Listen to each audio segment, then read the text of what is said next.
Saudações, queridos e queridas! Está no ar mais um Hanamaru, seleção japonesa, com todas as informações sobre a melhor seleção da Ásia. Aqui você ouvindo ficar por dentro de tudo o que rola no mundo da JFA.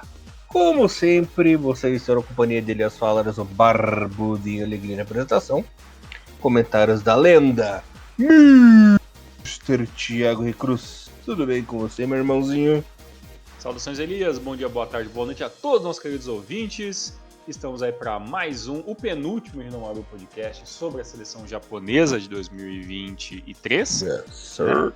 Dá pra dizer até que foi o último, porque provavelmente a gente tenta fazer uma livezinha no final do ano aí. Mas assim, na reta final, mas finalmente começou, né, as eliminatórias asiáticas para a Copa do Mundo 2026.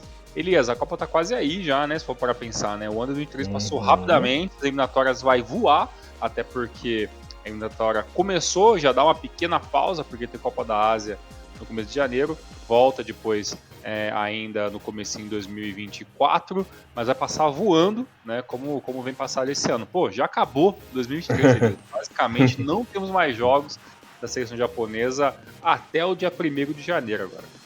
Dá pra se dizer que quando começou e acabou em novembro, né? Porque agora finalmente tem jogo sério, tem jogo de eliminatória, jogo legal.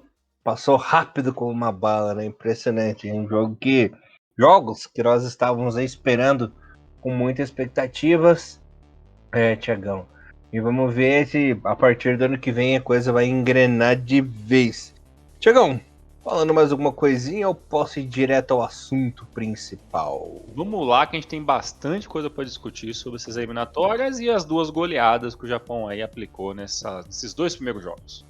Sim, senhor. Galerinha, Japão vencendo, indo bem, rivais capengando, rivais indo bem, rivais indo mal. Vamos falar de tudo aí do que aconteceu nessas duas primeiras rodadas eliminatórias da Ásia para a Copa do Mundo. Mr. Thiago Cruz, primeiro jogo do Japão, 5-0 jogando em Gamba, né? Chegando no estádio de Suita, 5-0 para cima do Myanmar. Um jogo onde o Japão sequer teve uma reação oposta, né? Um jogo que foi dominado pelo Japão desde o primeiro segundo de partida até o último. Para vocês terem uma ideia, galerinha, os números do jogo aqui foram 31 finalizações do Japão, 15 finalizações chute a gol, 84% de posse de bola do Japão, 764 passes, 90% aí de precisão de passe. Olha os números em Myanmar, né? Não teve nenhum chute a gol, não teve nenhum chute perigoso, 16%, apenas na precisão de passe foram 45% e 158 passes apenas seleção do Myanmar, né?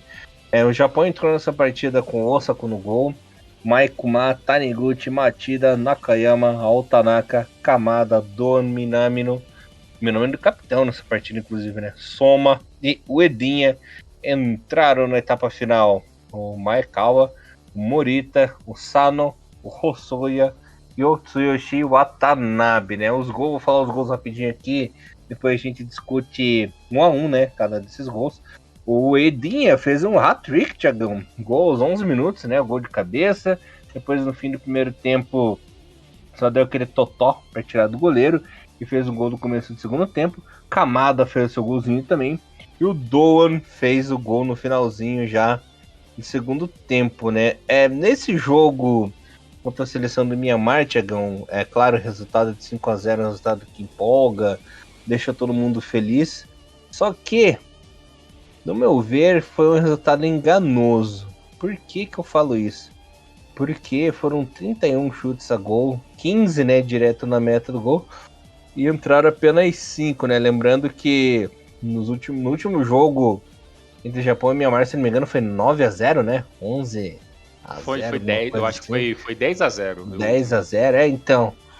Já diminuiu, né? Então diminuiu 50% aí. Claro que o Japão entrou sabendo de que não teria ali muita resistência, mas eu achei que faltou aí um pouquinho melhor essa pontaria aí do Japão, Thiagão.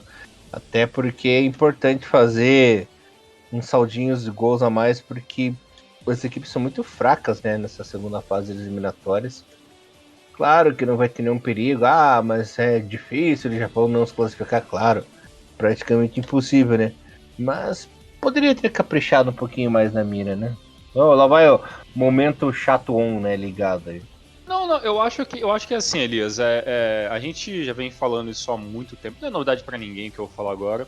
É que eu, particularmente, acho muito maçante até essa segunda, que na verdade é a primeira fase pra nós, mas é a segunda fase porque já teve já uma pré-eliminatória, né? Que eliminou vários times menores e aí formou os grupos que a gente tá vendo agora. Mas ainda é uma fase de confrontos muito ruins. A gente vai ver até o final dessa fase da eliminatória, que o Japão dificilmente vai ter alguma dificuldade. E se tiver, a gente vai acabar criticando, porque não é para o Japão ter dificuldade nenhuma nesse grupo, né? Myanmar, Síria, Coreia do Norte, assim, são equipes que estão muitos degraus abaixo da seleção japonesa, e basicamente se o Japão vir aqui golear todos os jogos, ou pelo menos ganhar de 3-0, né, a maioria deles, não vai ser espanto nenhum pra gente. Talvez o maior problema, Elias, que você faz um resultado enganoso, antes disso, só fazer só uma pequena observação. Eu também fiquei com essa dúvida que era o Minami, o artilheiro, mas na verdade foi o lateral, foi o Nakayama, o lateral ali, que foi o capitão desse jogo contra a Myanmar. Que em alguns momentos parecia que tinha sido o Minami, mas não, era o Nakayama. E nesse jogo, o que acontece, né? O Japão ele domina o jogo, que você falou desde o começo. Os números de Myanmar beiram ridículo, né? Realmente, uma seleção muito mais fraca, sem condições nenhuma de levar perigo para o Japão. E isso é uma pena, né, Elias? Porque uma das posições que a gente quer mais ver como o Japão vai chegar até a Copa do Mundo é a posição de goleiros, né? Então, durante toda essa primeira fase, provavelmente a gente não vai ver, independentemente de quem são os goleiros, a gente talvez não veja eles trabalhando muito, né? Tanto que, sinceramente, eu já tinha até esquecido que teria sido o Osaka o goleiro desse jogo contra a Myanmar, porque a Bosch simplesmente não chegou nele, né? E depois teve a troca de goleiro ainda, né? Que entrou o Maekawa e tal. Mas ali apenas para dar talvez um ritmo de jogo. Mas assim, o Japão domina o jogo, já desce no intervalo já com placar de 3-0. Né, e isso se repete o jogo contra a Síria, e basicamente o segundo tempo simplesmente o Japão esperando o tempo passar, né, Myanmar se fechando para evitar uma goleada, porque basicamente todo mundo no grupo, tirando o Japão, luta pela segunda vaga do grupo, né, para tentar essa chance de poder passar de fase, enquanto o Japão domina com a maior facilidade do mundo. E uma coisa que eu percebi bem nesse jogo contra a seleção de Myanmar, aliás, não sei se você vai concordar comigo, se você percebeu isso também, é que o Japão simplesmente esperou o erro do adversário, né? Então, nesse jogo que teve o hat-trick do Edinha, no primeiro, né, o Minami espera, né, ele se desmarcar, dá o passe por cima, o zagueiro de Myanmar, em vez de tentar subir junto com o Edinha, ele tenta colocar a mão no jogador, ou seja, sem impulsão nenhuma, o Edinha vai lá, desvia e faz o gol. No gol do Doa, né, que foi o terceiro, perdão, no segundo gol do Eda do jogo, né, que foi o terceiro, né, que era o Eda, o Kamada e depois o Eda de novo. Também, novamente, o Doan espera, o Eda dá o movimento, toca na frente, livre de marcação, finaliza pro gol, né? O gol do Kamada também, né? Foi num toque do Tanaka, onde ele também conseguiu se desvencilhar muito fácil. Então, a maioria dos gols dessa partida foi o Japão esperando o adversário ver o que ele ia fazer, faz o ataque, a equipe não consegue né, sequer igualar o ritmo contra o Japão, e os gols foram saindo atrás do outro, né? E no final teve até ali um golzinho ali do Doa no final com o toque do Morita, que eu vi que muita gente estava puxando a orelha do Morita ali e tal. Ele fez algumas finalizações que ele acabou chutando pra lua e tudo mais. O Morita. Não é a função dele. Exatamente, não é a função dele finalizar. Estava ali naquela posição de finalizar porque Myanmar toda atrás, basicamente dentro do gol, e aí o Japão ele vai avançando, né? E nessa partida, Elisa, para você ver, né? O Japão dominando, jogando fácil. Pode falar. Só dando um adendo dessa do Morita, mas eu sou um hater do Morita aí, porque eu sou chato nisso, que, pô, pra quem já teve volante como Hasebe, Inamoto Endo e Abe, o Morita tá bem abaixo. Aí Sim, sim, dá pra sim. dizer que ele é o patinho feio aí dessa seleção Não, japonesa. concordo, concordo. Ele não me convence. O Morita, eu acho que ele vem numa situação que é assim. Ele até tinha ficado um pouco, né, alguns jogos fora da seleção, não sei se era, acho que até por lesão, se não me engano, um tempo atrás aí. E ele ficou muito fora de jogos durante um certo período ali da seleção japonesa. E a gente meio que já se esqueceu um pouco qual é o estilo de jogo do Morita, né? Ele é muito bom no passe, ele é muito bom no cruzamento, é o cara que até consegue ajudar bem na parte defensiva, mas na parte ofensiva deixa muito a desejar. E qual que é o problema?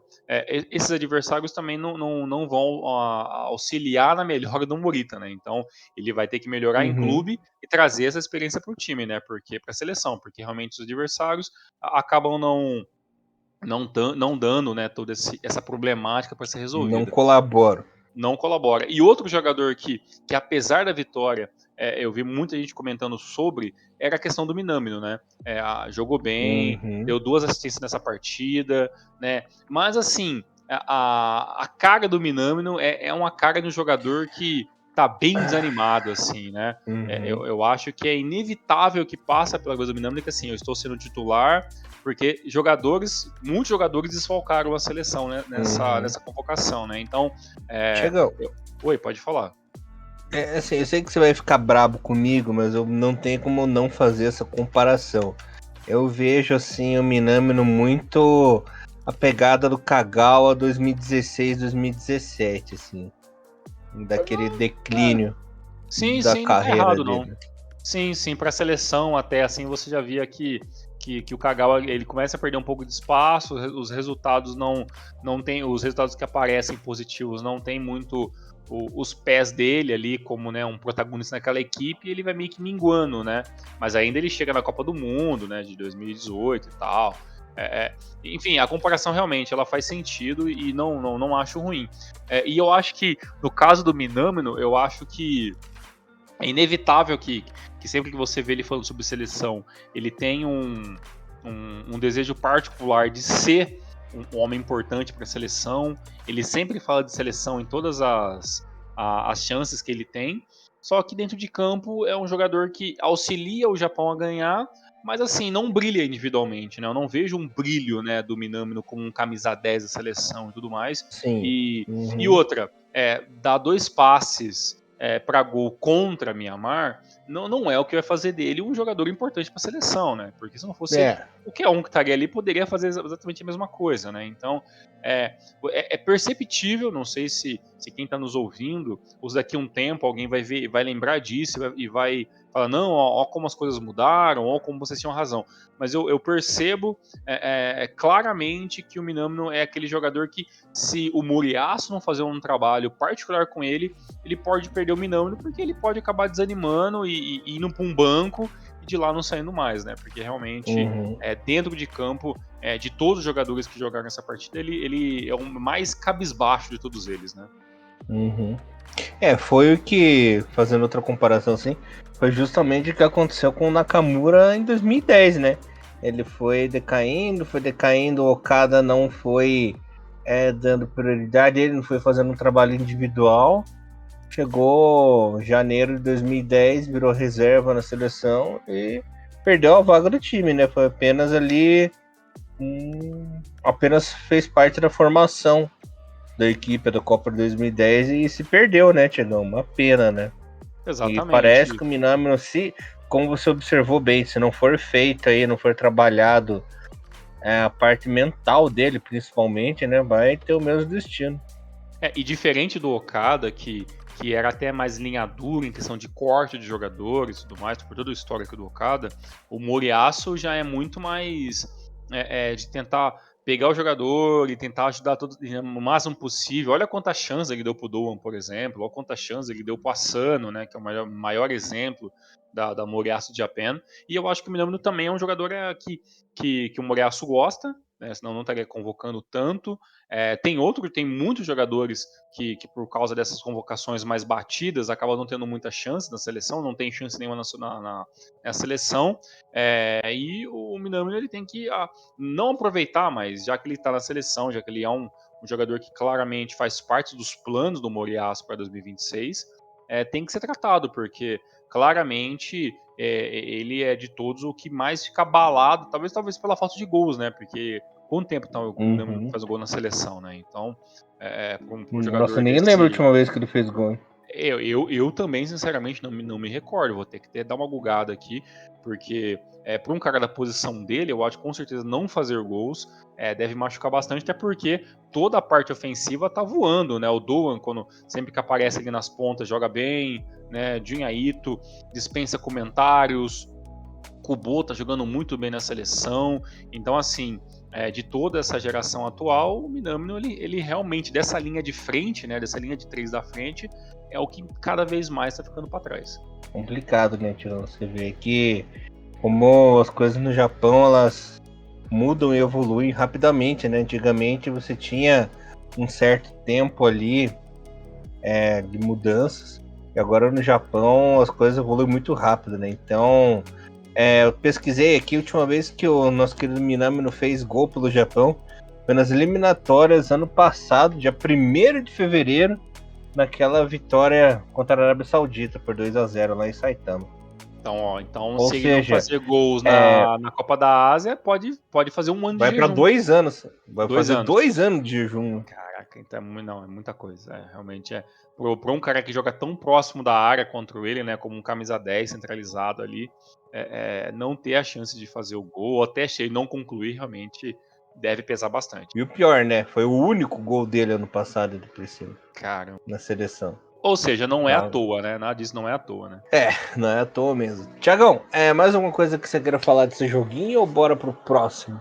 O último detalhe é que eu fiquei procurando um pouquinho ali sobre a questão dos confrontos passados, né? E eu achei muita pouca coisa de Myanmar. Eu achei apenas achei 3 confrontos contra Myanmar, que foi esse que a gente citou, né? De 2021, 10-0, e teve um outro 2019 por 2-0.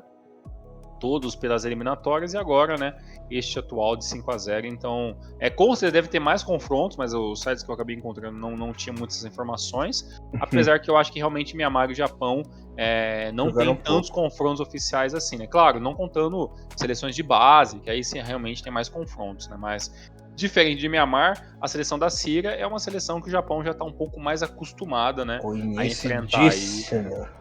E um pouco mais cascuda, né? Então a gente vai poder conversar sobre isso, apesar que nesse jogo nem tão cascuda assim, né? Inclusive a seleção da Síria fez aquele famoso amistoso dos 20 anos de classificação do Japão para a Copa do Mundo, né? Aquele 1-1, o Kono fez o gol no finalzinho e tudo mais, né? Para mim é um dos jogos que eu mais lembro, assim. E fora os confrontos Copa da Ásia e tudo mais, né? Dessa vez, a seleção da Síria não conseguiu. Porque a Síria sempre foi uma pedra no sapato na seleção japonesa, né? Um time chato, que sempre dificultou a vida do Japão, seja na Copa da Ásia, seja nas eliminatórias, em próprios amistosos, outros torneios, né? Que se enfrentaram também. Sempre foi aquele time que encheu o saco. Tem 2 seleções que sempre encheram o saco ali do Japão, que é a Jordânia e a Síria, né? Inclusive são países vizinhos ali, praticamente. Então é uma vizinhança bem chata ali contra o Japão. Mas dessa vez não teve chatice, não teve resistência, né? A Síria foi atropelada pelo Japão. Era 40 minutos do primeiro tempo, já estava 3-0, né? Lembrando que o Ueda desencantou de vez, né? Chegando nessa partida, o Odinha marcou 2 gols de jogo. O Kubo fez o seu golzinho também. O Sugawara fez o seu golzinho, o Rossoe também. Aliás, o primeiro gol do Kubo foi um golaço, né? Que ele pegou, deu aquele chutão lá. E desses 5 gols, foram 4 assistências do Juneito, né? O Juneito voou nesse jogo e jogou muita bola mesmo. E a equipe do Japão foi o seguinte: tivemos uma mudança de última hora, né? Tava confirmado o Osako no gol, mas o Moriyasu resolveu trocar pelo Suzuki. Então, entrou, até olhei assim, nossa, o que aconteceu? O Osako tá diferente, era o Suzuki no gol, né? Então, o Japão entrou com Suzuki, Sugawara, Taniguchi, Tomiyasu e Hiroki Ito. Morita, Wataru Endo, Junya Ito, Kubo, Asano e Uedinha entraram na etapa final. Koki Matida, ídolo do Thiagão, Doan, Hosoya, Minamino e Ao Tanaka, né? A seleção da Síria que pela primeira vez perdeu seu paredão, né, no gol. Era um goleiro diferente. E talvez por isso que a Síria levou 5 gols do Japão, né? Porque a lenda não estava presente dessa vez. É um goleiro que sempre dificultou a vida do Japão. Lembra dele, Thiagão? Cara, eu tava tentando lembrar, eu lembro da filme, mas o nome eu não lembro mais não, Elias, sinceramente. Moussa Valhous. Ah, nossa, é verdade, cara. Nossa, é verdade. Cara, você falou o nome, putz, cara, o nome é todo pomposo ainda, né? Cara, ele se aposentou Uhum. mesmo da seleção do futebol ou ele só não foi convocado? Não, ele aposentou. Ah, ele aposentou Ele, mesmo. ele é de 83, né? Tem um quarentão. Caraca, já tá Ele 40 aposentou, anos já. ele aposentou em 2019. No Caramba, Alcaramã. olha só, muito bom. Ó, a seleção síria não tenho conhecimento quase nenhum de futebol árabe, mas assim, alguns nomes assim eu lembro de indicar bem assim, de ver muitas vezes esse goleiro da Síria também claramente a gente já viu muitas vezes em jogos antigos aí. Elias, dá para dizer, não sei se você acompanha, que esse resultado contra a Síria é mais por talvez uma geração nova que tá vindo, ou realmente o futebol sírio ele já não é, talvez ele nunca foi um de nível alto dentro da Ásia, obviamente, mas já foi um time um pouquinho mais complicado de se enfrentar. Essa dificuldade talvez da Síria de parar o Japão é mais talvez por qualidade do Japão, ou talvez porque essa seleção atual da Síria é um pouco mais abaixo do que desses últimos anos que você lembra aí. Existem 3 fatores aí que atrapalham um pouco a Síria. A primeira realmente é a dificuldade, porque o Japão realmente é um time muito bom, né? Que Melhorou muito, né? Só um pouquinho. É um arraial aqui agora até piscolos. É um time, o Japão é um time que melhorou muito nesses últimos anos, então é bem opressor assim, bem ofensivo e não deixa os adversários da Ásia jogarem, né? O segundo fator é que a Síria deu uma decaída do ano passado para cá, porque por ano passado por pouco não conseguiu uma vaguinha na repescagem, né, Tiagão? Num grupo que tinha Arábia Saudita, Coreia do Sul, né? Então ficou pau a pau ali com o Líbano e os Emirados pela terceira vaga e acabou ficando de fora, né? E o terceiro fator é o fator guerra, né? Que sempre acaba dificultando ainda mais esses países ali do Oriente Médio que passam por essas dificuldades, né? E isso acaba atrapalhando um pouco, ainda mais agora que está numa parte bem tensa ali nos últimos meses, né, Tiagão? Isso aí acaba interferindo até um pouco no psicológico dos jogadores, né? Mas a Síria é um time que não tá tão ruim quanto pareceu nessa partida. É que o Japão mesmo dominou o jogo dos 90, do começo do jogo até o fim do jogo, não deu ali a chance para os sírios, né? Mas não é um time que não joga tão mal assim, não, Tiagão. Mas acabou sucumbindo diante do Japão, né? Lembrando que nessa partida a Síria deu apenas 2 chutes a gol e o Japão deu 19, né? Mais uma vez a posse de bola do Japão muito superior, 71% a 29%. Trocou aí 639 passes, a Síria trocou 262, né? Então são números aí bem altos para cima do Japão, para cima da Síria. E lembrando que na primeira rodada a Síria ganhou da Coreia do Norte, né? Então é um time aí que vai disputar pau a pau até a última rodada, né? Não Eu dá tava para até dando uma conseguir. olhadinha. Tava até dando uma olhadinha aqui, a seleção da Síria, Elias, que eu até te interrompido, a faixa etária dela nem é tão nova assim, né? A faixa etária média do time é de 30 anos, porque os goleiros, por mais que tenha aposentado um goleiro clássico aí com 40 anos, mas por exemplo, o Taramoça tem 36 anos, né? Então, o goleiro Almar, né, o Ibrahim Almar que jogou, ele tem 32, né? Então, assim, os goleiros da Síria, e ainda tem alguns laterais com 30 anos, né, volante reserva com 33, então, assim, apesar de ter muitos nomes novos nessa seleção, é uma seleção que não é tão nova assim, né? Já é um cara de envelhecida já, né? E, Dessa última eliminatória para essa. e os craques, né, da Síria, o Al-Soma, por exemplo, tem 34 e o Al-Mawas já tem 30 anos também, né? E o nosso querido Youssef já tem 36, né? Então, é um pessoal que tá mais pro fim da carreira do que o começo, né? Complicado. Verdade. Então assim, não, nem é na minha cabeça era uma seleção um pouco mais rejuvenescida, mas nem tanto. Então é um Não, trabalho que ainda não. já tá acontecendo já pelo menos há É o duas mesmo time do ano eliminatórias, né? passado. Então, assim, é o cansaço, claro, é colocar jogadores tão mais velhos para tentar parar um Japão tão rápido, então talvez a gente já tenha entendido aí o porquê talvez dessa dificuldade. Diferente, por exemplo, de Mianmar, né? Que a faixa média, né, etária de Mianmar é 25 anos, né? Então você tinha muitos jogadores de 19, 22, tinha um outro ali de 30, 28 anos e tal, mas a grande parte da seleção tem 24, 26 para baixo, né? Então, realmente. Mas assim, Elias, vendo fisicamente os jogadores da Síria, então uma seleção ok para os padrões asiáticos, né? Todos fisicamente muito bem, correndo, claro. Quando ele vai tentar disputar a corrida ali com o Dinhaito, o Dinhaito ganhou praticamente quase todas pela velocidade e explosão. Mas assim, a Síria me mostrou muito mais competente na parte de marcação, muito mais consciente taticamente do que Mianmar. Né? Então, tudo bem que nenhuma das equipes deu grandes trabalhos para o Japão, mas o Japão, a Síria, por exemplo, eu acho que está muito mais próxima de talvez ser essa segunda equipe do grupo do que talvez pode ser a seleção da Coreia, né? Apesar que a Coreia do Norte a gente nunca tem muito conhecimento como joga, porque é uma seleção que a gente quase nunca vê jogando, né? Então é sempre uma surpresa, né? O que a nova ou a velha seleção da Coreia do Norte. E nesse jogo, beleza, como você falou, o Kubo fez um belo gol de chute de fora da área ali. Sempre cobro muito do Japão, esperar que o Japão finalize mais dentro de fora da área e evite depender muito desse tic-tac e esperar que a bola pingue para alguém dentro da área, né, para finalizar sem o goleiro, né, porque até no jogo contra a Myanmar aconteceu muito isso, né, do Japão entrar para dentro da área, esperar o último momento para dar o toque e aí, né, deixar o centroavante livre ali, que no caso era o Edinha, para empurrar para dentro do gol.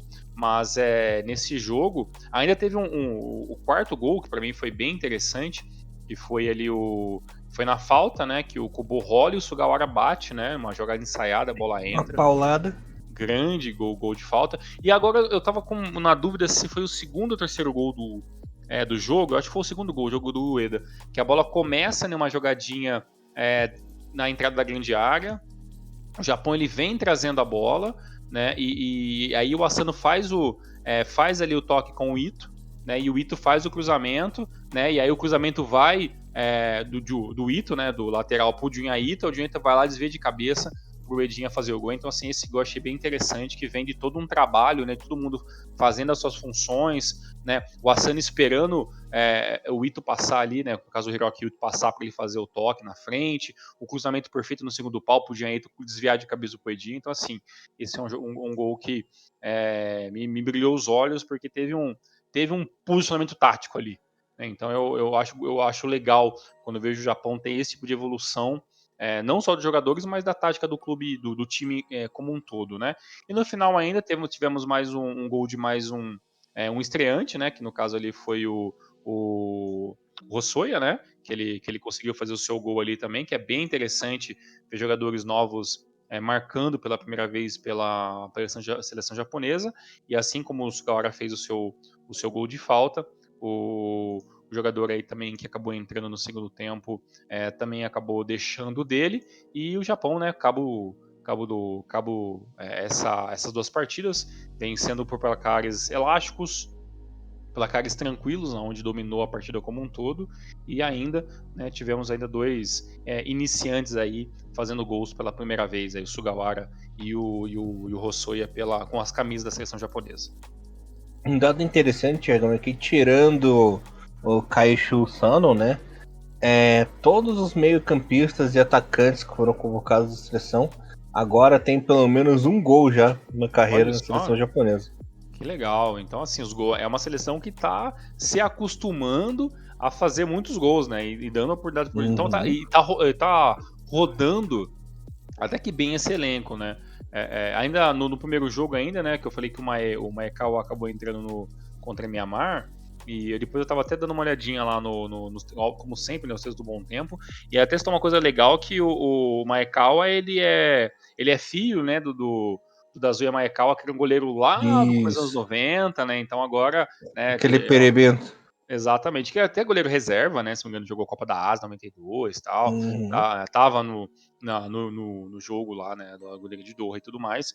E então, assim, já é então a segunda geração, né, de uma mesma família que está na seleção, né? Então agora temos mais uma vez isso com, com aí o goleiro Maekawa. Mas assim, o lado negativo, talvez, dessas vitórias fazem, Elias, é porque a gente não conseguiu ver o nível dos goleiros, né? Não conseguiu colocar à prova nenhum dos nossos goleiros para fazer um teste melhor. E o Japão, claramente, né? Aí talvez entre num próximo assunto nosso, que a seleção japonesa começa a ficar talvez mal acostumada com resultados fáceis, né? E você Uhum. sabe como toda boa fase tem talvez um fim, né? E aí a nossa preocupação é quando essa boa fase Uhum. passar, né? Como o Japão vai lidar com essa situação, né? Porque até, se me engano, já é a terceira vez da história do Japão que a gente consegue uma sequência de 8 vitórias consecutivas, né? Então, o Japão finaliza o ano com um belíssimo tabu, né? Positivo, né? 8 Que jogos. 8 jogos com 8 vitórias, né? Isso tinha acontecido nos anos 70, né? Lá na época Uhum. lá do Okano e Kamamoto. do Kamamoto, mas daquela galera lá. E o Hans Hoft, né? Na época do Hans ali também teve essa sequência em 93, né? E em 96 o Japão também conseguiu finalizar o ano também com uma sequência grande de vitórias. Essa seleção do famoso Chukamo. Então, assim, já é a quarta vez, né, na história do Japão que a gente consegue igualar esse ponto positivo que é ficar 8 partidas sem perder, 8 vitórias consecutivas, fechar o ano muito bem. Mas para mim, esse ponto positivo é muito interessante até a terceira linha, né? Porque alguns adversários realmente são mais fracos, mas o ano 2023 foi legal, né? Se você parar para pensar que a gente goleou El Salvador, né? Que é uma seleção que não esperava muita coisa. Goleou a equipe do Peru, quem esperava talvez uma seleção um pouquinho mais cascuda e não veio, né? Belíssima vitória contra a Alemanha, que a vitória mais importante do ano. Depois vencemos a Turquia, que é uma seleção extremamente chata de enfrentar. Depois enfrentamos um Canadá, né? E vencemos também um Canadá muito desmotivado e, né, cansado. Depois vencemos outra vingança, né? Depois a Tunísia, que também é uma equipe muito chata de se enfrentar. E agora, né, outra vingança. E agora Myanmar e Síria fechando aí o ano com 8 vitórias. Então, assim, excelente. Mas aí fala para você, Elias, você está preocupado com a possível soberba dessa seleção, já que agora é para valer em janeiro? Ou você acha que está tudo sob controle e finalmente o Japão vai dar esse passo que a gente está falando no Rinomaru há muitos anos? A gente quer que o Japão pegue esse protagonismo, coloque debaixo do braço e fale, ó, agora Uhum. eu sou o maior disso aqui, eu sou a melhor equipe desse momento e, né, todo mundo vai temer o meu futebol e eu vou aplicar goleada se todo mundo vacilar. Ou é muito cedo para falar isso, Elias? Uhum. Bom, tem 3 coisas importantes que eu quero falar, né? Primeiro de tudo é que o Japão fez 34 gols esse ano. Muita coisa, hein? Tomou apenas 8 gols, né? Lembrando que se teve apenas uma derrota, perdeu para a Colômbia lá por 2-1, teve empate com o Uruguai e o resto foi só vitórias, né? Foram aí 8 jogos, né? 8 vitórias consecutivas. E uma pena, né? Se tivesse pelo menos empatado com a Colômbia, teria terminado invicto o ano, uma coisa que já não acontece há muito tempo, né? Você havia comentado da seleção de 96 do Camo, conseguiu aí essa boa sequência. Sinto lhe informar, mas passou vergonha aquela vez contra o Kuwait lá, foi eliminada na Copa da Ásia, nas Caramba. quartas de final lá. Então, Ok. não espero que isso não aconteça o Uhum. ano que vem. E ano que vem é obrigação ganhar a Copa da Ásia, né? Já foi eliminado daquela forma ridícula contra os Emirados em 2015. Perdeu daquela forma ridícula contra o Qatar na final em 2019. Tomando gol de bike, meu pai amado. Levando gol de bicicleta, aquele pereba daquele Uhum. Montari, né? Que fez gol. Nossa, uma desgraça, né? Então, é um time. Qual que foi? Foi 2019 a última Copa da Ásia, foi isso, né? Foi, aham. 2009 pra mim foi muito pior do que perder, né, contra os Emirados É. Árabes ali na próxima fase, né? Porque você chega até a final, tudo bem. Chegar até a Meteu final é um três puta a mérito. zero no Irã na semifinal, jogando pra caralho, né? Exato. E Dando aí chega show na de final, bola. né? E a equipe desmorona de um jeito inacreditável, né? Mas assim, eu acho que esse Japão 2019 ele era um dos principais cotados para ganhar a Copa da Ásia e chegou muito bem na final. Diferente agora de 2023, né? Que o Japão chega como a melhor seleção asiática disparada, né? Como favoritaço, né? Como favoritaço, até porque Coreia do Sul vem em baixa, né? Não vem com belíssimos resultados nos últimos anos, isso diminui um pouco a bola dos coreanos. E o banho de água fria, né, da Arábia Saudita na Copa do Mundo também, e claro, deixou algo muito. Ganhou, né? Na fase de grupos ainda da Argentina, pô, legal, um jogo de estreia bacana, só que os resultados depois não vieram, né, e acabou ficando pelo caminho. Então o Japão, né, com tudo que fez 2022 e agora tudo que fez 2023, é inevitável não falar que o Japão, felizmente ou infelizmente para alguns que não são mais supersticiosos, o Japão vem favoritaço para ganhar a Copa da Ásia. E se não ganhar, meu amigo, vai ficar muito feio. Vai ficar feio. E você havia comentado da soberba, eu acho que o Japão finalmente aprendeu e tá jogando bola, não tá jogando com soberba, né? Você vê que é um time objetivo, não é um time que brinca, sabe? Não é um time que tá se exibindo, como aconteceu algumas vezes, por exemplo, em 2015, que tava brincando e perdeu a Copa da Ásia, né? Então é um time que parece que o Moriaço ele consegue. Nisso ele é bom, ele consegue trabalhar a cabeça do jogador, para o jogador não ficar metido, o jogador não ficar se achando, né? Então parece que pelo menos de soberba o Japão não vai perder. Bem, já é então algo bem. Já é meio caminho andado, né? Digamos assim, porque eu acho que o Moriaço vai ter que trabalhar bem o psicológico desses jogadores, porque quando a bola não entrar, o psicológico que vai segurar talvez um resultado ruim que pode estar acontecendo, né? Uma estreia complicada, né? Um gol que não sai, né? Ou até sair, né, atrás do placar num eventual jogo eliminatório. Então, assim, muita coisa pode acontecer. Até espero que esse ano dê certo pra gente poder fazer nossa live no final do ano. E a gente pode pegar eu e você um bom tempo aí pra gente estar discutindo mais sobre isso, né? Mais, um pouquinho mais próximo. Até porque logo tem amistoso do Japão, já no dia 1º de janeiro, né? Contra a Tailândia, né, amistoso preparatório pra Copa da Ásia. E depois, 15, 16 dias depois, já vai estar rolando o jogo. E aí as coisas é pra valer, né? Então, assim, essa segunda fase toda das eliminatórias vai ser extremamente fácil para o Japão passar, não vai ter nenhuma dificuldade. Vamos ver contra a Coreia do Norte. Quem sabe a Coreia do Norte vem aí para ser um grande algoz, talvez, nessa primeira fase, porque senão vai ser chatíssimo os jogos, né? O Japão vencendo todos, né? Espero que rode pelo menos bem esse elenco para dar chance para os jogadores que não tem tanta chance, porque claramente as eliminatórias normalmente só começam pra gente quando virar aqueles dois grupos lá, e aí não tem mais conversa fiada, né? Porque fora isso, né, o Japão normalmente sobra como sobrou, né, contra a Myanmar e contra a Síria. Você tinha feito mais uma pergunta para mim ou tô louco? Não, foi mais sobre sobre a questão da soberba, né, da favoritismo do Japão. E eu não sei exatamente se você respondeu, mas eu acho que tudo que você falou funciona como uma resposta. Mas essa questão de o que pode acontecer se o Japão vir como favorito e as coisas começarem a não funcionar em campo, né? Como é que talvez isso pode influenciar negativamente, porque até agora tá fazendo gol doidado, mas chega lá, tá perdendo de 1-0 para um Uzbequistão e a bola não tá entrando, é diferente, né, quando tá valendo um caneco, né?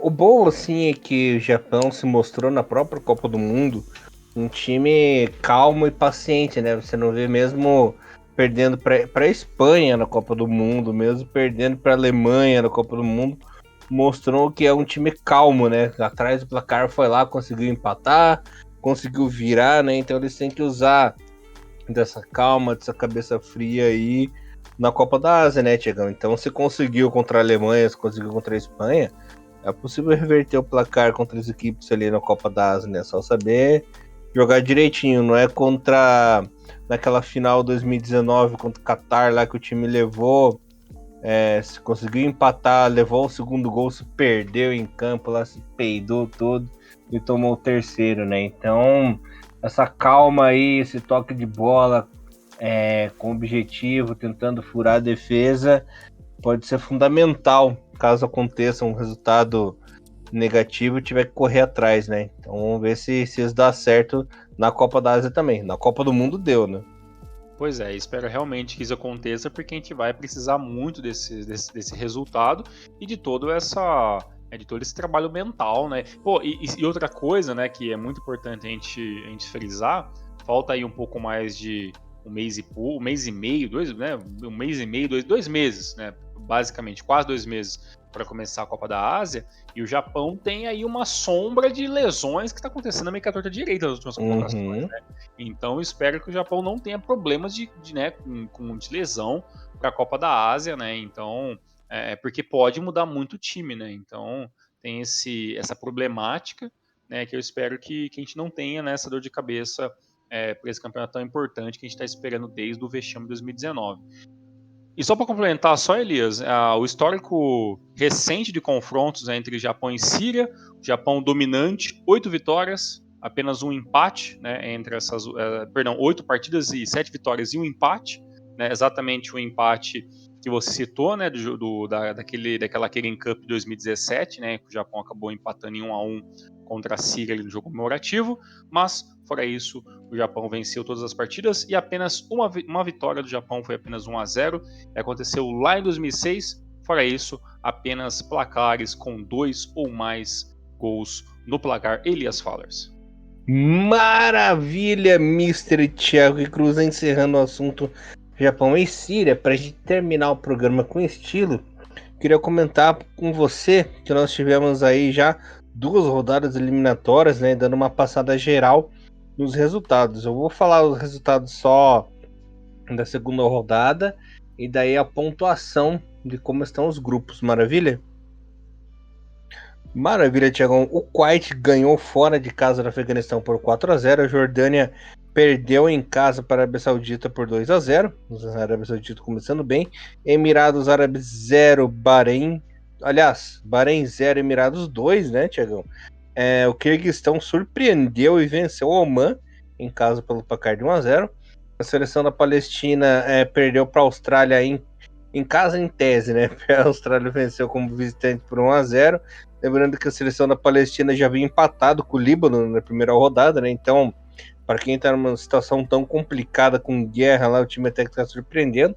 O Qatar visitou a seleção da Índia e venceu pelo placar de 3-0. Lembrando que a Índia havia surpreendido na primeira rodada, né? Venceu de 1-0. Ai, me fugiu quem que a Índia venceu na primeira rodada, mas venceu, né, Checão? Detalhe que a Índia ela não vencia uma partida eliminatória fora de casa. Venceu o Kuwait, né? Tô vendo que venceu por 1-0. E a Índia não vencia uma partida eliminatória fora de casa desde 2001, né? Então eram 22 anos aí sem vencer fora de casa eliminatórias e venceu. Em detalhe, nesse jogo entre Índia e Catar, o Catar venceu por 3-0. Com um velho conhecido da torcida do Curitiba jogou esse jogo. O lateral esquerdo, Lucas Mendes, Thiagão. Ele que começou a carreira aqui no Coxa, fez a base toda no Coxa, estreou com seus 34 aninhos na lateral esquerda da seleção do Catar, né? Olha só. Uhum. Simplesmente aquelas histórias, notícias que simplesmente do nada acontecem, Exato. né? Simplesmente do nada, Lucas Habib Mendes na seleção do Catar, né?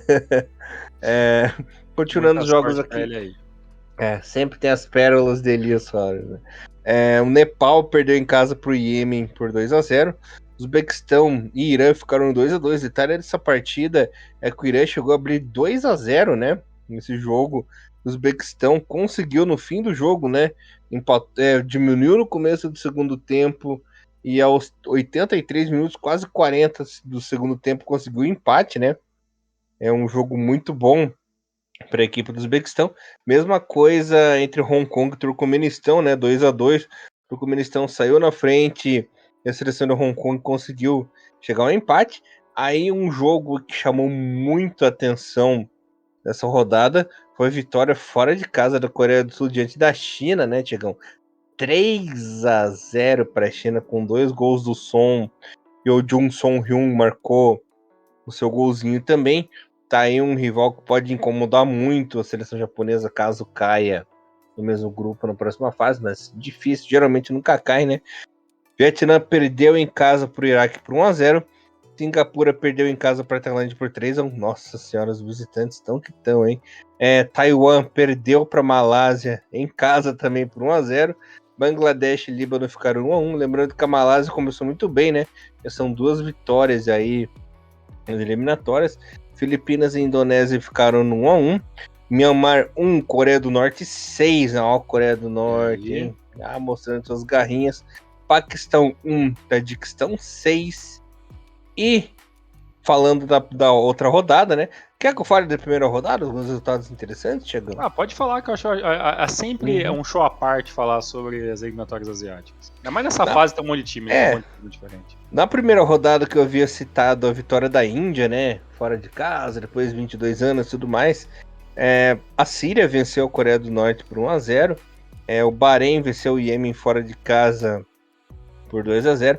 A Arábia havia vencido o Paquistão por 4-0, né? Aí o Catar meteu 8-1 no Afeganistão, né? Os Emirados meteu 4-0 no Nepal. Oman meteu 3-0 em Taiwan, né? Iraque 5, Indonésia 1. Olha a diferença de gols da primeira para a segunda rodada, né? O Irã meteu 4-0 em Hong Kong. Líbano e Palestina 0-0, como havia citado, né? Uzbequistão 3, Turcomenistão 1. Tadiquistão e Jordânia ficaram no 1-1. É um jogo dramático entre Malásia e Quirguistão, né? A seleção da Malásia chegou a abrir 1-0. O Quirguistão virou para 3-1. E aos 94 minutos, a Malásia fez 4-3 para cima do Quirguistão. Tailândia perdeu em casa para a China por 2-1. No clássico das guerras, Vietnã venceu fora de casa Filipinas por 2-0. Thiagão entendeu a referência. Coreia do Sul 5, Singapura 0. E Austrália 7, Bangladesh 0. Thiagão, vou falar aqui um pouquinho dos grupos, né? Ou você quer falar um pouco do resultado antes que eu fale a classificação? Não, pode falar os resultados, mas eu falo pra você que eu tô muito triste nesse grupo aí da Tailândia, né? Coreia do Sul, Tailândia, China e Singapura, né? Vamos alguma seleção meio, né, tradicional aí da próxima fase vai ficar de fora, né? Ou Tailândia ou China, né? Então, realmente um grupinho bem complicado, e sempre fica aí a minha torcida pela Filipinas, mas talvez vai ser um pouquinho difícil passar de fase. Thiagão só gosta de Filipinas porque acha o uniforme muito da hora, né? Exatamente. E a Malásia também.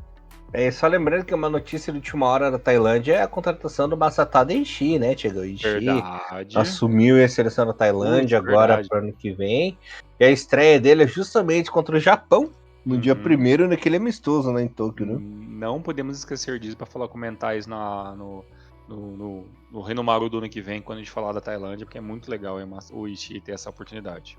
O herói que classificou o Japão para a final, o Kashima Antlers para a final do Mundial de Clube. O grupo A, Thiagão, falando aqui da classificação, temos o Qatar líder isolado com 6 pontinhos, seguido do Kuwait e Índia com 3 e Afeganistão 0.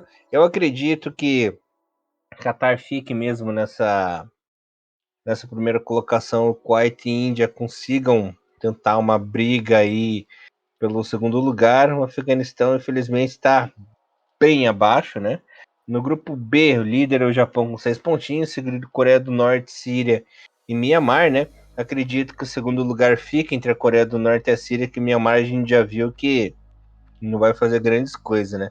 O grupo C, que é um grupo bem equilibrado aí, a Coreia do Sul, líder, 6 pontinhos, seguido de Tailândia em segundo por enquanto, China em terceiro com 3 pontinhos, e Singapura é o patinho feio, né? Ali da competição.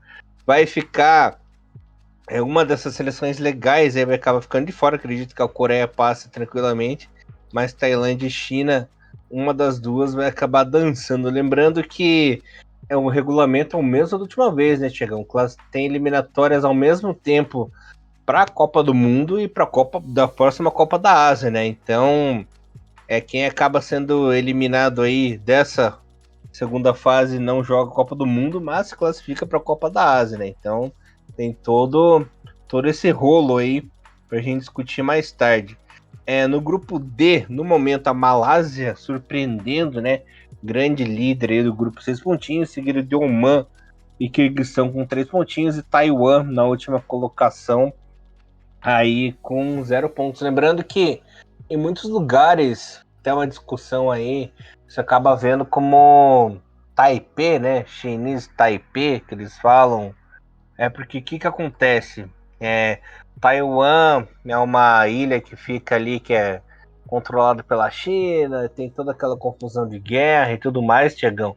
Então, o Comitê Olímpico, que se chama Taipei Chinês, que joga tanto as Olimpíadas como eliminatória da Copa do Mundo e seleção, acaba não usando o nome Taiwan porque parece que o governo chinês tem uma proibição de usar aí esse nome. Então, você vai ver ali, num tal site tá como Taiwan, em outro site tá como Taipei chinês, então fica aí essa desambiguação falando aí para vocês, que um veículo pode tratar de um jeito como pode tratar do outro. Acontece isso com Belarus, que um lugar fala Belarus, outro fala Bielorrússia, República Tcheca fala num lugar, Tchequia fala de outro, né? Então é mais uma questão de como o veículo vai pronunciar o nome do país. Pra gente tanto faz, né, Tiagão? Como a gente não tem nada a ver com isso, mas só avisando pra galerinha aí, caso acabe se confundindo, né? Nossa,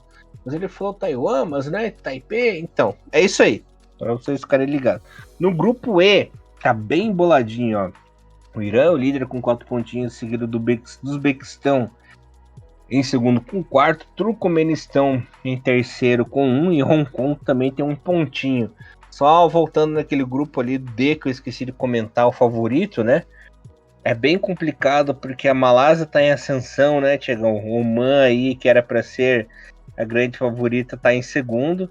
E a seleção do Quirguistão, que foi uma seleção que evoluiu muito nos últimos anos, né, Tiagão? Inclusive fazendo boas partidas contra a seleção do Japão, né? Nas últimas eliminatórias ali. É um time que pode acabar beliscando uma vaguinha, mas eu acredito que o passe Oman e Quirguistão e Malásia podem se embolar ali para ver quem vai ser o próximo classificado, né? Já nesse grupo E, eu acredito que fique entre Irã e Uzbequistão mesmo. O Turcomenistão está um pouco abaixo ali do Uzbequistão, mas vamos ver o que acontece. No grupo F, que é um grupo bem bacana também, o líder é o Iraque, 6 pontinhos. Segundo do Vietnã, em terceiro o Vietnã, que classificou para a última fase, né, Tiagão? Nas eliminatórias passadas. Tudo bem que perdeu todos os jogos, mas teve lá, né? Participou, jogou. Em terceiro lugar, as Filipinas com pontinhos. Em quarto, a Indonésia com pontinho também. Vejo a Indonésia aí como o patinho feio do grupo, né? Acho que não consegue grandes coisas. O Iraque passa tranquilo. E Vietnã e Filipinas vão ter aí um duelo pela segunda colocação. No grupo G, temos a líder Arábia Saudita com 6 pontinhos, em segundo o Tajiquistão com 4, em terceiro a Jordânia com 1 e o Paquistão lanterninha, né? A Arábia passa tranquilamente, no meu ver. Jordânia e Tajiquistão vão ter aí boas disputas, né, Tiagão, para ver quem passa na segunda colocação. A Jordânia, que é uma equipe tradicional aí na Ásia, não tá com uma geração tão boa, não tá com um time tão bom assim. E o Tadjikistão, assim como o Kirguistão, é uma equipe que também está em crescimento, né, Tiagão? Também está em evolução. Quem sabe consegue beliscar a vaguinha que era para ser da Jordânia, né? No grupo H, temos os Emirados Árabes, né? Tranquilo ali na primeira colocação. Em segundo, o Bahrein com 3. Em terceiro, o Iêmen com 3 pontinhos também. E o Nepal ali em último. Acredito que passe Emirados e Bahrein mesmo, não tem grande surpresa. Já o grupo I, né, que é o grupo da Austrália, um grupo bem interessante. A Austrália líder com 6 pontinhos, seguido do Líbano em segundo com 2. Palestina e Bangladesh tem um pontinho, né? Tirando a Austrália, que vai sobrar nesse grupo, já tá sobrando, por sinal, né? Chegou embora tenha tido uma vitória magrinha contra a seleção da Palestina na segunda rodada.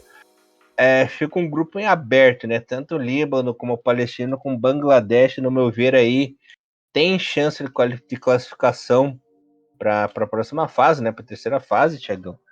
E vai ser uma briga de foice aí até a última rodada, né? Tirando a Austrália, que tá bem acima, as outras 3 equipes aí todas têm chance de beliscar uma vaguinha na próxima fase. Exatamente. Assine embaixo com o relator. Elias, muita coisa, muito grupo, muita coisa legal. Com certeza, no próximo Nomaru, sobre as eliminatórias asiáticas, né, no começo do ano que vem, a gente promete aí dar um pouquinho mais de atenção e até um pouco mais de tempo para falar de tantas essas seleções alternativas. Muitas delas, infelizmente, não vão ter chance de passar de fase, mas muito legal poder ter a chance de discutir sobre isso. Elias, antes de finalizar o programa, queria só trazer uma informação. Não vai dar tempo pra gente debater, o programa já ficou grande demais. Mas, cara, uma coisa muito curiosa. E isso, cara, é o tipo de coisa que só aqui no Renomaru que vocês vão saber. Eu tava dando uma olhadinha na questão dos jogadores da Coreia do Norte, né? E, curiosamente, se você olhar na lista de convocados da Coreia do Norte, a Coreia do Norte tem agora, né, nessa convocação atual, entre 4 ou 5 jogadores que não estão em clubes nenhum, ou não tem a informação de que clube esses jogadores estão jogando.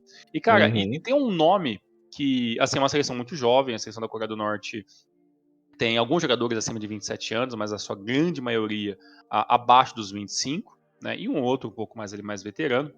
E o seguinte, Elias, tem um jogador que me chama muita atenção, que é o atacante, camisa 10 da Coreia do Norte, fez gol, inclusive, contra a Myanmar, que é o Han Kwang-song. Né, não sei se eu estou pronunciando o nome corretamente, se eu estiver errando, o Elias pode estar me corrigindo. Mas qual que é a história em cima do Han, né, esse jogador aí?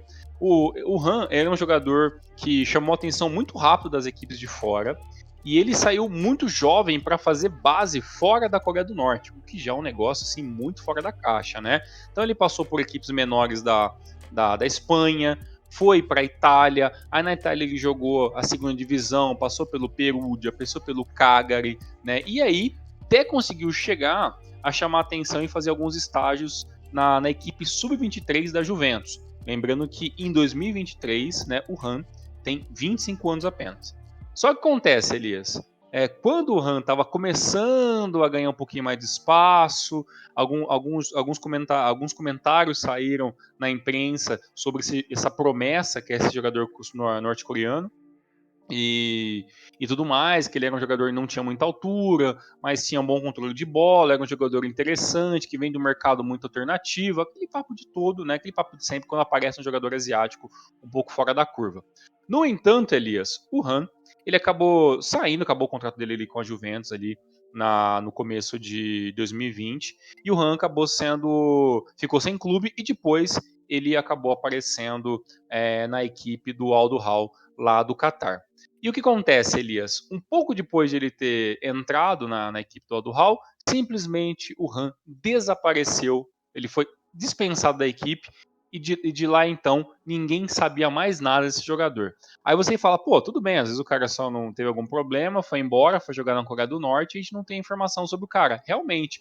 Mas como que ele foi embora da equipe que é meio esquisito, Elias? Porque é o seguinte, lá em 2019 para 2020, a Coreia do Norte estava muito em evidência nos jornais por causa daqueles testes de bombas nucleares no mar. Você deve lembrar disso mais ou menos o que aconteceu, né? E aí aconteceu, a Coreia do Norte começou a receber um monte de sanções econômicas, né? Um monte de boicotes econômicos. E começou a surgir em alguns tabloides aí europeus que pessoas da Coreia do Norte que estavam fora do país estavam mandando dinheiro para o regime dentro da Coreia do Norte. E o nome do Han aparecia no meio dessa lista de pessoas que estariam mandando dinheiro para a Coreia do Norte.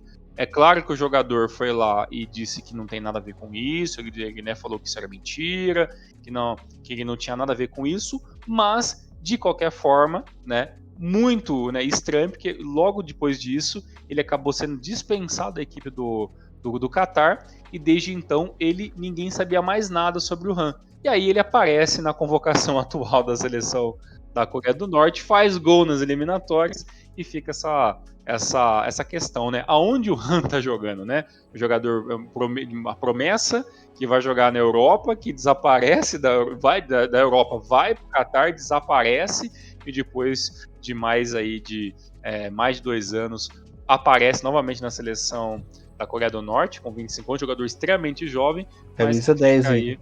Exatamente. E que fica aí essa curiosidade, né? Aonde esses jogadores da Coreia do Norte que não estão vinculados a clube nenhum estão jogando, e fica essa saborosa história rápida aí sobre esse atacante que logo logo vai enfrentar o Japão, né? Aí o Han Kwang-song, que tem o nome aí atribuído a esses problemas políticos, né? Porque a Ásia tem muito problema político, né? Elias comentou aí sobre o problema em Taiwan, e também na Coreia do Norte não fica muito longe disso, não. Certo, Elias?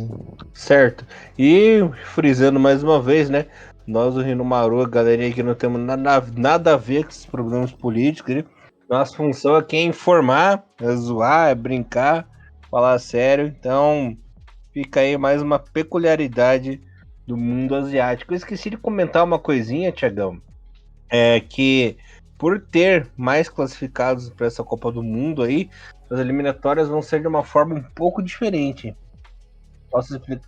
Então, para o pessoal se classificar da Copa do Mundo, né, lembrando que na terceira fase tinha apenas uma chance na classificação. Para 2026, a seleção que vacilar não se classificar nessa fase aí, terá 3 chances de ir para a Copa do Mundo. Como que vai acontecer? Galerinha, a terceira fase da Copa do Mundo é a seguinte: vão ser divididos aí 3 grupos de 6 equipes. Os 2 primeiros classificados desse grupo vão para a Copa do Mundo diretamente. Os terceiros e quartos colocados desses 3 grupos irão para uma quarta fase de classificação. E nessa quarta fase serão 2 grupos de 3 equipes. E o que acontece? O primeiro classificado de cada grupo vai para a Copa do Mundo. O segundo colocado de cada grupo vai ter aí o chamado quinto round, né? Esse quinto round de eliminatória é o mata-mata. As duas equipes se jogam em uma partida única, né, Tiagão? E aí o que acontece? O vencedor aí desse confronto joga o playoff intercontinental da Copa. Ou seja, é repescagem da repescagem, né? Exato. Tudo, né? Para poder. Bacana, interessante, confuso, mas claro, durante todo o percurso das eliminatórias, a gente volta a falar sobre isso também. Mas é interessante saber que agora, com mais vagas, as regras se modificaram um pouco, né? E espero, claro, que o Japão não esteja precisando de nenhuma repescagem, quinto round, nem nada, que isso aí pra galera que queira pegar essas vagas adjacentes. É aquela velha história, por exemplo, cai num grupo lá, Japão, Arábia Saudita e Coreia do Sul, por exemplo, né? Um vai acabar indo pra isso, né? Vai acabar indo, né? Passa Japão e passa a Coreia, certo? O pessoal da Arábia, vamos ser eliminados? Não. Você tem essa chance do quarto round, né? Que são 3 equipes. Acho muito difícil de um time maiorzão assim ficar de fora dessa outra chance, né? Então, quem acabar vacilando aí pode agarrar essa chance de ouro de jogar a outra repescagem. E aí, se vacilar do vacilo, vai jogar a repescagem internacional, como aconteceu com a Austrália nas 2 últimas vezes em que jogou Copa do Mundo, né? Chegou eliminando aí seleções como a Costa Rica e Honduras, né? Exatamente, muito bem lembrado. Elias, muito obrigado, muita informação hoje. A gente volta na próxima semana e voltamos a falar de seleção japonesa ainda até o fim de 2023. Elias, forte abraço, tamo junto. Até semana que vem. Valeu, Tiagão. Na verdade, a Austrália eliminou o Peru a última vez, lembrei. É isso aí, galerinha. Voltamos na semana que vem. E voltamos com seleção japonesa num especial de fim de ano aí que estamos bolando pra vocês. Beleza, galerinha?